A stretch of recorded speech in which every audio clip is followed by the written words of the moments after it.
سلام، خوش اومدین به اولین جلسه از مجموعه 0 تا 100 4000 واژه ضروری. توی این سری از ویدیوهای آموزشیمون قراره که تدریس این کتاب با هم شروع کنیم. قبل از اون لازم میدونم تا از اهمیت و کیفیت این کتاب بیشتر واسهتون توضیح بدم. اگه دنبال مجموعه‌ای هستین تا شما رو با دنیایی از واژگان مفید، کاربردی و البته ضروری روبرو بکنه، بدون تردید کتاب 4000 واژه ضروری پاسخگوی شماست. این مجموعه یکی از منابع قدرتمند و پرطرفدار برای یادگیری واژگان و عبارات کاربردی توی زبان انگلیسیه که توی 6 جلد از سطح مقدماتی تا پیشرفته تدوین شده. توی هر جلد این کتاب شما با حدود 600 لغت کاربردی و پرتکرار و مورد نیاز آشنا میشید و بدیهیه که سطح زبان انگلیسی شما به طرز چشمگیری افزایش پیدا میکنه. لغات این کتاب متناسب با هر سطح، مبتدی، متوسطه و پیشرفته ارائه شده. هر کتاب این مجموعه 30 تا درس داره که توی هر درس 20 تا لغت ضروری و مفید به شما آموزش داده میشه. لازمه بدونید که لغات این مجموعه با تحلیل و آنالیز دوره‌های مختلف زبان انگلیسی از مبتدی تا پیشرفته تدوین شده و پرکاربردترین و پرتکرارترین لغاتی که هر زبان آموز باید بدونه توی این مجموعه گردآوری شده. مهم نیست که شما توی چه سطحی از زبان انگلیسی هستین. تمام کلمات و واژگان این کتاب به شما کمک میکنه تا توی مهارت‌های چهارگانه زبان خودتون بهتر و قدرتمندتر ظاهر بشین. روند ویدیوهای آموزشیمون به این صورته که توی هر درس اول معنی هر کلمه رو با مثال و تصویر مرتبط به اون بهتون آموزش میدیم. تصویرسازی لغت بهتون کمک میکنه تا قبل از یادگیری لغات معنی اونها حدس بزنید و با ثبت کردن اون توی ذهنتون بتونید بهتر به خاطر بیارین. بعد از اون یه قسمت درک مطلب واسهتون داریم که با لغات همون درس ساخته شده که بعد از خوندن اون داستان باید بتونین به سوالاتی که طرح شده پاسخ بدین و وضعیت یادگیری خودتون رو نسبت به لغات بسنجین. اینطوری باعث میشه تا کامل با نحوه استعمال لغات توی متن آشنا بشید. بریم که با هم شروع کنیم. Let's get started. First word. کلمه اول. Afraid. Afraid. Afraid به معنای ترسیده هست و در واقع part of a speech یا همون نقشش توی جمله adjective. ADJ به معنی adjective. مثلا میگم she is afraid. اون ترسیده. He is afraid. اون آقا ترسیده. They are afraid. اونها ترسیدن. When someone is afraid, they feel fear. وقتی کسی ترسیده باشه به این معنیه که اونها احساس ترس میکنن. They feel fear. Fear اینجا به معنی ترس هست و noun هست. For example, the woman was afraid of what she saw. اون زن ترسیده بود از چیزی که دید. What she saw. What اینجا یعنی چیزی که she saw اون دید. saw گذشته فعل see هست و به معنی دیدن هست. Agree. Agree. Agree در زبان انگلیسی به معنی موافقت کردن هست و part of a speechش اینجا verb هست یا همون فعل که با علامت V نشون داده میشه. To agree is to say yes or to think the same way. موافقت کردن به معنای بله گفتنه یا اینکه شما با طرف مقابلتون به صورت مشابه فکر بکنید یا با هم فکر و هم عقیده باشید. اینطوریه که شما میگید مثلا موافقید با اون شخص. I agree. I agree. You agree. دقت کنید که فعل agree هیچ وقت با فعلای to be همراه نمیشه. I am agree. No, no, no, no. Never. I agree. You agree. And blah, blah, blah. For example, the food is very good in that restaurant. Person B says, I agree with you. I agree with you. و حرف اضافه‌ای که همراه با agree میاد دقت کنید که with هست که یعنی من با شما موافقم. مثلا هیچ وقت نمیگم I agree to you, I agree for you. No, never. همیشه agree با with میاد. I agree with you. یعنی با تو موافقم، با نظرت موافقم. Angry. Angry. Angry به معنی عصبانیه و خب میدونید عصبانی توی زبان فارسی هم یک صفت adjective. مثلا I am angry, you are angry, she is angry, they are angry. When someone is angry, they may want to speak loudly or fight. وقتی که کسی عصبانی باشه ممکنه که بخواد خیلی بلند صحبت بکنه و دعوا کنه. They may want to speak loudly یعنی خیلی بلند loudly or fight. Fight به معنی دعوا کردن. For example, she didn't do her homework, so her father is angry. So her father is angry. اون دختر تکالیفش رو انجام نداد و به همین خاطر پدرش عصبانیه. Let's go for next word. Arrive. Arrive یک فعل به معنی رسیدن هست. To arrive is to get or reach some place. Arrive به معنی رسیدن و باز هم رسیدن به یک مکانیه، به هر مکانی. پس اینجا get to a place or reach a place باز هم اینها به معنی رسیدن هستن. The bus always arrives at the corner of my street at 4. اتوبوس همیشه میرسه به گوشه خیابون من سر ساعت 4 at 4. Attack again it is a verb. Attack هم اینجا فعل هست و به معنی حمله کردن. To attack is to try to fight or to hurt. Attack یا حالا تو فارسی میگیم attack، ولی attack یا حمله کردن به معنی تلاش کردن برای جنگیدن یا صدمه زدن، آسیب زدنه. For example, the man with the sword attacked the other man first. اون مرد به همراه شمشیر حمله کرد به اون یکی مرد اول، یا بهتره بگیم توی فارسی اول به اون یکی مرد حمله کرد. So the man with the sword attacked the other man first. sword اینجا به معنی شمشیره که یک کلمه جدید هست و hurt به معنی آسیب زدن که دوباره فعل هست اینجا. bottom به معنی ته یا کف هست و در واقع اسمه. The bottom is the lowest part. The bottom is the lowest part. یعنی در واقع کف یا همون ته انتهایی ترین و پایین ترین بخش رو میگیم bottom. For example, the bottom of my shoe has a hole in it. The bottom of my shoe has a hole in it. یعنی اینکه ته کفشم یه سوراخ داخلش داره. ته کفشم یه سوراخ داره. سوراخ in English we say hole and lowest یعنی پایین ترین. این دو تا کلمه رو هم اضافه کنید به یادداشتاتون. lowest یعنی پایین ترین، کفترین قسمت، پایین ترین قسمت هر چیزی.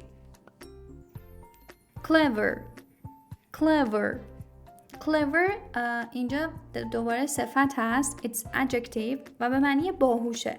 مثلا she is clever. هر چیزی که صفت باشه ما خیلی راحت با فعل to be میتونیم ازش استفاده کنیم. I am clever, you are clever, she is clever and blah blah blah. Clever. When someone is clever, they can solve a hard puzzle or problem. اگر کسی باهوش باشه، clever باشه، میتونه که پازل خیلی سخت و مثلا حالا بهتر بگیم حالا مشکل خیلی سخت رو حل بکنه. واسه هر مسئله‌ای جواب داره. For example, the clever boy thought of a good idea. The clever boy thought of a good idea. یعنی پسر باهوشون پسر باهوشه، چون the داره پشتش، میدونیم که داریم در مورد کدوم پسر باهوش صحبت میکنیم. اون پسر باهوشه یه ایده خیلی خوب به ذهنش رسید، یا میتونیم بگیم که به یه ایده خیلی خوب فکر کرد. Cruel. Again, cruel here is an adjective. Cruel اینجا دوباره یک صفته. When someone is cruel, they do bad things or to hurt others. So when someone is cruel, they do bad things to hurt others. وقتی کسی cruel باشه یا ظالم باشه، cruel به معنی ظالم، they do bad things، کاری بد انجام میدن که دیگران رو به دیگران آسیب بزنن، دیگران رو اذیت بکنن. For example, the cruel man yelled at his sister. The cruel man yelled at his sister. خب cruel که یعنی ظالم، that's okay. Yell به معنی داد زدن، فریاد زدن، نره زدن و همیشه با preposition at میاد. وقتی شما میخواید سر کسی داد بزنید، you should say, for example, I yelled at you or I yell at you. اینجا ایدی گذشته گرفته که بسته به جمله که بخواید به کار ببرید میتونید گذشته بگید یا حال بگید. I yelled at my mother yesterday and today I yell at my sister. Finally is adverb. adv یا همون مخفف adverb به معنی قید هست. If something happens finally, it happens after a long time or at the end. اگر یه چیزی در نهایت اتفاق بیفته، چون finally به معنی در نهایت هست و فکر کنم که بدونین چون خیلی استفاده میکنیم از این کلمه فینال توی فارسی. اگر چیزی در نهایت اتفاق بیفته it happens after a long time or at the end، به معنیه که بعد از یک زمان طولانی یا در نهایت اتفاق افتاده. پس finally یعنی در نهایت. For example, he finally crossed the finish line after 5 hours of running. He finally crossed. اون بالاخره در نهایت عبور کرد از خط پایان بعد از 5 ساعت دویدن. After 5 hours of running. دقت کنید کلمه hours اینجا که به صورت HOUR نوشته شده و خیلی وقتا اشتباه میکنن دانشجوها و میگن hour or hour something like this, but that's completely wrong. This is hour به معنی ساعت. Hour, 1 hour, 2 hours. Hide. Here is a verb. Hide اینجا در واقع یک فعله و به این معنیه که to hide is to try not to let others see you. Not to let others see you. hide به این معنیه که شما تلاش میکنید که اجازه ندید بقیه شما رو ببینن و در واقع دقیقا معنی قایم شدنه. For example, the other children will hide while you count to 100. بقیه بچه ها قایم خواهند شد. Will hide در واقع تنسمون آینده هست. They will hide while در حالی که you count to 100 or 100.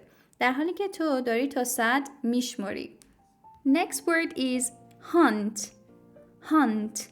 To hunt is to look for or search for an animal to kill. خب فکر کنین در مورد معنیش. Hunt به معنی شکار کردنه. To hunt is to look for یعنی دنبال گشتن. Hunt. To hunt is to look for or search for an animal to kill. خب hunt به معنی شکار کردن. It's a verb here. To hunt is to look for. Hunt به معنی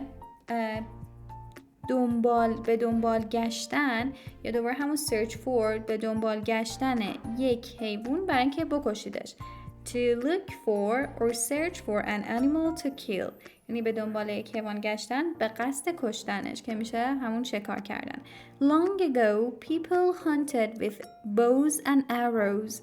در زمانهای خیلی قدیم long ago زمانهای خیلی قبل people hunted with bows and arrows مردم شکار میکردن به وسیله حالا یا با کمان و تیر. حالا تو فارسی میگیم تیر و کمان. Here is کمان و تیر. پس اینجا hunt گذشته اومده و ایدی گرفته جز افعال با قاعده است که با ایدی گذشته میشه. و دو تا کلمه جدید اینجا یاد گرفتیم. bows به معنی کمان یا همون کمان حالا شکاری و arrows به معنی تیر یا پیکان. lot یعنی زیاد و noun هست. A lot means a large number or amount of people, animals, things, etc.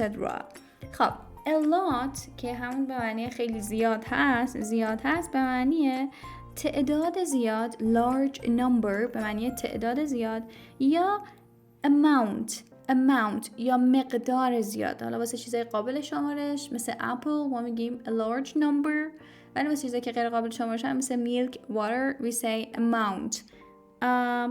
حالا تعداد زیاد یا مقدار زیادی از حیوانات، اشیا، مردم و غیره هست. For example, there are a lot of apples in the basket. یعنی آنجا هست a lot of apples تعداد زیاد سیب. اینجا معنیش واقعا تعداد میشه و مقدار نمیشه چون apples قابل شمارشه. تعداد زیادی سیب داخل سبد basket. middle noun هست یا همون اسم و به معنی وسط. The middle of something is the center or halfway point.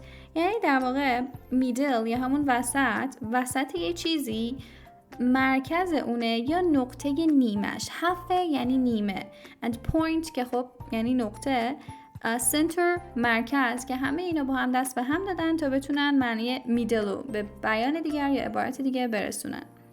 For example, the Canadian flag has a maple leaf in the middle of it. The Canadian flag has a maple leaf in the middle of it. پرچم کانادایی flag به معنی پرچم، has دارد یک برگ میپل، leaf به معنی برگ و میپل به معنی درخت افرا. یک برگ درخت افرا داره in the middle of it، در وسطش، in the middle of it. پس میتونیم بگیم که پرچم کانادایی یک برگ درخت افرا در وسطش داره. moment. Moment here is a noun. A moment is a second or a very short time.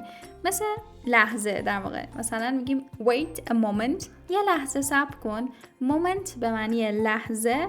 روی نوشابه های پپسی اگه اشتباه نکنم it has written live the moment. در لحظه زندگی کن. live the moment. خب for example I was only a few moments late for the meeting. من فقط چند لحظه برای میتینگ دیر کردم. I was only a few moments. A few به معنی تعداد کمه و چون moment جمع بسته میشه لحظه ها، میتونیم جمعش بکنیم و countable یا قابل شمارش هست از a few استفاده کرده. من فقط دقایق خیلی کمی رو دیر کردم برای حالا جلسه یا میتینگی که بوده. Pleased is an adjective. Pleased یک صفت هست مثل دقیقاً happy. I am happy, I am pleased. She is pleased. blah blah blah. به معنی خوشحال، خوشنود، خرسند. When someone is pleased, they are happy. وقتی کسی pleased هست یا خرسند و خوشحال هست به معنی که happy هست یا همون خوشحال هست. For example, she was pleased with the phone call she received. She was pleased with the phone call she received. میگه از تماسی که دریافت کرده بود یا حالا زنگی که بهش زده شده بود خوشحال بود. She was pleased. اینجا فعلای to be داریم ولی حالت گذشتهش. With دقت کنید که وقتی شما از چیزی خوشحال یا خرسند باشید با with بیانش میکنید. مثلا she is pleased with the phone call. She was pleased with the phone call. Receive به معنی دریافت کردن هست و خب وقتی میگیم یک تماسی رو دریافت کرده توی فارسی هم دقیقا استفاده میکنیم. حالا میگیم یا زنگ زده شده بهش یا یه تماسی رو دریافت کرده. She was pleased with the phone call she received. Promise is a verb. Promise فعل هست و to promise is to say you will do something for sure. promise توی فارسی به معنی قول دادنه و اینجا به این معنی که شما یه کاریو حتما انجام میدید. So وقتی یه کار قبلش حتما انجام بدید قول میدید. You promise to do something. مثلا I promise you. من به تو قول میدم. حالا I promise you that anything. بهت قول میدم که حالا هرچی. He promised to return my key by tomorrow. He promised گذشته شده قول داد. He promised to return به معنی برگردوندن پس دادن. To return my key by tomorrow قول داد که کلیدمو تا فردا به هم برگردونه. By tomorrow اینجا یعنی که تا فردا. Reply is a verb. Reply فعل هست و علامت وی داره. To reply is to give an answer or say back to someone. Reply به معنی پاسخ دادنه. فکر کنم خیلی وقتا دیدید کلمه reply رو اگر که گوشیتون منوی انگلیسی داشته باشه که پیشنهاد میکنم حتما همینطور باشه. خیلی وقتا شاید دیدید که وقتی کسی براتون مسیج میده شما یه گزینه دارید reply و میتونید بهش پاسخ بدید. So reply به معنی جواب دادن یا یه چیزی رو به یکی مثلا پاسخ دادن هست. For example, she asked him what time his meeting was. He replied at 3. He replied, اون پاسخ داد at 3. She asked, اون پرسید، اون خانم پرسید. asked در واقع گذشته ask هست. She asked him what time his meeting was. پرسید که میتینگش چه ساعتی بوده. And he replied, اون جواب داد at 3. Safe. Safe. Safe is an adjective. Safe در واقع صفت هست و به معنی امن، ایمن. When a person is safe, وقتی کسی ایمنه، جاش امنه, they are not in danger. توی خطر نیست. وقتی کسی که ایمنه یا جاش امنه توی خطر نیست قاعدتاً. Danger به معنی خطر و dangerous به معنی خطرناکه، یعنی یه مقدار با هم فرق دارن. danger یعنی خطر، نونه، و اون یکی adjectiveه. Put on your seat belt in the car to be safe. کمربند ایمنی تو ببند توی ماشین تا ایمن باشی. Put on your seat belt. پس ما یه چیزی هم یاد میگیریم که واسه کمربند ایمنی بستن میگیم توی فارسی مثلا بستن، ولی in English you can say put on your seat belt in the car to be safe. Trick. A trick is something you do to fool another person. Trick به معنی حقه و حیله هست و trick در واقع چیزی هست که شما انجام میدین تا یه شخص دیگر رو گول بزنید. Fool وربه و به معنی گول زدن هست، فریب دادن. His card trick really surprised us. حقه کارت بازیش، همون کارت بازی که میکنن، حقه کارتیش واقعا ما رو surprise کرد. Well, you use well to say that something was done in a good way. Well به معنی عالی، خیلی خوب هست. And for example, the couple can dance quite well. یعنی اون زوج، couple یعنی زوج، اون زوجه میتونن کاملا خوب برقصن. Quite well. وقتی که شما میخوای بگید really well, very well, you can say quite well. یعنی کاملا خوب، کاملا عالی. به انتهای بخش لغات رسیدیم. خسته نباشید. یه ریویو کوتاه داشته باشید تا بریم سراغ تستا. 10 تا تست داریم که واسه هر تست تقریبا 10 ثانیه فرصت دارید که فکر کنید و جواب صحیح رو پیدا کنید. در انتها خودمون جواب صحیح رو بهتون میگیم. Let's get started again.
Now let's go for the story. The Lion and the Rabbit. شیر و خرگوش. A cruel lion lived in the forest. A cruel lion یک شیر ظالم توی جنگل زندگی میکرد. Forest به معنی جنگل. Every day he killed and ate a lot of animals. هر روز اون تعداد زیادی از حیوونا رو میکشت و میخورد. kill به معنی کشتن که ایدی گرفته و گذشته شده و ate گذشته eat به معنی خوردن. eat, ate, kill, killed. The other animals were afraid the lion would kill them all. بقیه حیوونا ترسیده بودن از این که شیر همه اونا رو میکشه. So they were afraid the lion would kill them all. یعنی همه‌شون رو میکشه. The animals told the lion. حیوونا به شیر گفتن Let's make a deal. بیا با هم توافقی بکنیم. Make a deal. If you promise to eat only one animal each day, then one of us will come to you every day. اگر که تو قول بدی if you promise to eat only one animal each day، اگه قول بدی که هر روز فقط یکی از ما رو بخوری، then one of us will come to you every day. بنابراین یکی از ما هر روز سمت تو میاد سمت تو که حالا تو بخوریش. Then you don't have to hunt and kill us. پس به همین خاطر تو مجبور نیستی که شکار بکنی hunt and kill us و ما رو بکشی. You don't have to یعنی مجبور نیستی. عبارت have to به معنی بایده. مثلا you have to go, you have to sit. تو باید بری، تو باید بشینی. You don't have to تو نباید، مجبور نیستی. اینجا you don't have to به معنی مجبور نیستیه. وقتی که منفی میشه مجبور نیستی که ما رو شکار کنی یا بکشیمون. The plan sounded well thought out to the lion, so he agreed. این طرح به نظر شیر خوب بود از نظر شیر. It was well thought out to the lion, so he agreed. بنابراین موافقت کرد. Agree موافقت کردن. Agreed. But he also said ولی گفت همچنین گفت If you don't come every day, I promise to kill all of you the next day. اگر که هر روز نیاید سمت من، قول میدم که همه شما رو روز بعد میکشم. I promise to kill قول میدم که بکشم all of you همه شما رو the next day روز بعد. Each day after that, one animal went to the lion so that the lion could eat it. Then all the other animals were safe. Each day after that یعنی هر روز بعد از اون one animal went to the lion یکی از حیوونا میرفت سمت شیر. went گذشته go went to the lion so that بنابراین the lion could eat it شیر میتونست بخورتش. The lion could eat it. Then all the other animals were safe. بنابراین همه بقیه حیوونا میتونستن در امان باشن. They were safe. Finally, it was the rabbit's turn to go to the lion. در نهایت نوبت خرگوش بود که بره به سمت شیر. The rabbit went very slowly that day. اون روز خرگوش خیلی آهسته یا آروم به سمت شیر رفت. So the lion was angry. بنابراین شیر عصبانی بود. When the rabbit finally arrived. زمانی که در نهایت خرگوش رسید، شیر خیلی عصبانی بود. The lion angrily asked the rabbit, "Why are you late?" شیر با حالت عصبانیت. Angry یعنی عصبانی. Angrily یعنی با حالت عصبانیت. در واقع الوای که گرفته تبدیل شده به قید. Adverb. The lion angrily با عصبانیت از خرگوش پرسید چرا دیر کردی؟ Why are you late? چرا دیر کردی؟ I was hiding from another lion in the forest. داشتم از یه شیر دیگه توی جنگل قایم می شدم. دقت کنید به تنسش. I was hiding گذشته استمراری. I was hiding داشتم قایم می شدم from another lion in the forest از دست یه شیر دیگه توی جنگل. That lion said he was the king so I was afraid. اون یکی شیره گفتش که اون پادشاهه، اون کینگ این جنگله، به خاطر همین ترسیدم. The lion told the rabbit, I am the only king here. Take me to that other lion and I will kill him. بنابراین حالا اون شیره به خرگوشه میگه The lion told the rabbit. Told گذشته tell هست و به معنی گفت. Tell یعنی گفتن. Told گفت. شیر گفت به خرگوش که I am the only king here. من تنها پادشاه هستم اینجا. Here اینجا. Take me to that other lion. Take me یعنی منو ببر پیش اون یکی شیره. Take me to that other lion and I will kill him. و من اونو خواهم کشت. I will kill. و دقت کنید که بعد از will فعل اون به صورت ساده اومده. I will kill him. من اونو خواهم کشت. The rabbit led the lion to an old well in the middle of the forest. خب خرگوش میاد و هدایت میکنه یا راهنمایی میکنه و شیر رو میبره به یک چاه خیلی قدیمی در وسط جنگل. Okay guys, well here means چاه. well یه معنی دیگه هم داره غیر از خوب، خیلی خوب، bla bla bla as you know که به معنی چاه هست. The rabbit led the lion. led گذشته lead هست و به معنی هدایت کردن یا بردن، رهبری کردن حتی. So خرگوشی رو میبره به اون چاه قدیمی که دقیقاً وسط جنگله. Middle of the forest. The well was very deep with water at the bottom. چاه خیلی عمیق بود به همراه آب در انتهاش. یه چاه خیلی عمیقی بوده که تهش هم پر از آب بوده. Bottom تهش، کفش. The rabbit told the lion, look in there. خرگوش به شیر میگه که داخلش رو نگاه کن. Look in there. توش رو نگاه کن. Lion lives at the bottom. شیر ته اونجا زندگی میکنه. ته چاه. اون ته شیر زندگی میکنه. When the lion looked in the well, he could see his own face in the water. وقتی که شیر نگاه کرد looked. وقتی که شیر نگاه کرد به درون چاه he could see his own face in the water. میتونه صورت خودشو own face, his own face دقیقا یعنی صورت خودشو توی آب ببینه. He thought that was the other lion. اون فکر کرد که اون یه شیر دیگه است. Without waiting another moment بدون اینکه حتی لحظه دیگه صبر بکنه. Without یعنی بدونه.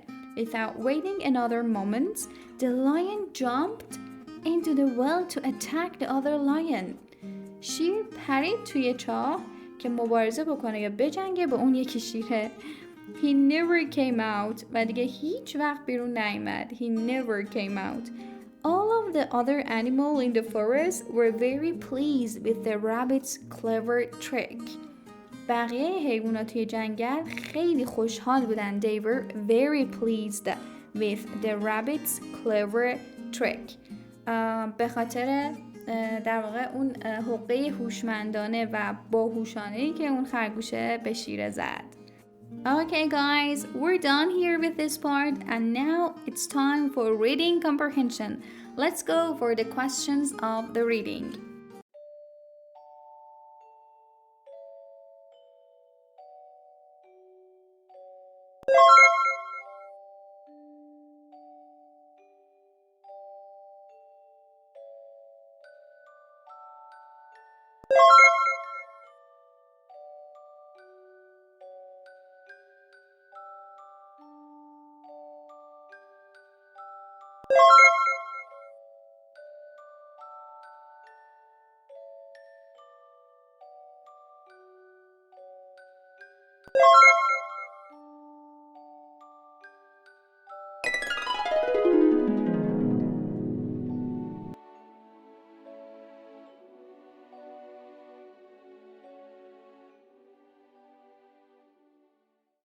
I'm afraid of pain. I'm afraid of pain. To say, but you agree with me. You agree with me. To say, but you agree with me. You agree with me. Is she angry? Is she angry? And they will attack The list. Bottom of the list. Is he stupid or clever? Is he stupid or clever? He was a very cruel man. He was a very cruel man.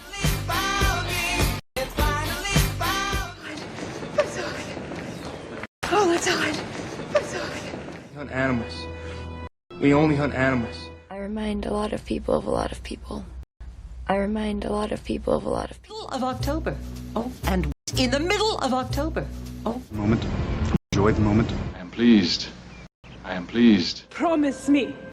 Promise me. She can't reply. Don't shoot. She can't reply. Safe place. Safe. trick. Do your trick. As well. Well? As well.